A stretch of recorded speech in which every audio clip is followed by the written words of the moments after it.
Akkalkot road MIDCतील पोमानी ॲप्रल्स या गणवेश तयार करणाऱ्या कारखान्यात शुक्रवारी सायंकाळी भीषण दुर्घटना घडली। टाकी साफ करताना निर्माण झालेल्या विषारी वायूमुळे श्वास गुदमरून 2 कामगारांचा मृत्यू झाला। सागर नारायण कांबळे वय 23 व सिद्धाराम यशवंत चलगेरी वय 29 दोघेही राहणार स्वागतनगर अशी मृतांची नावे आहेत। सफाईसाठी टाकीत ॲसिड टाकल्यामुळे विषारी वायू निर्माण झाला।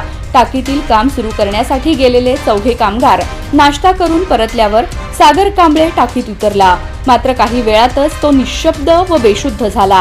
त्याच्या मागोमाग सिद्धाराम चलगेरी टाकीत उतरला, पण त्यालाही वायूमुळे त्रास होऊ लागला। तिसऱ्या कामगाराने हे लक्षात येताच मदतीचा प्रयत्न केला, मात्र त्यालाही अस्वस्थता जाणवू लागल्याने सर्वांना तातडीने शासकीय रुग्णालयात हलवण्यात आले। डॉक्टरांनी तपासल्यानंतर सागर व सिद्धाराम यांचा उपचारापूर्वीच मृत्यू झाल्याचे जाहीर केले।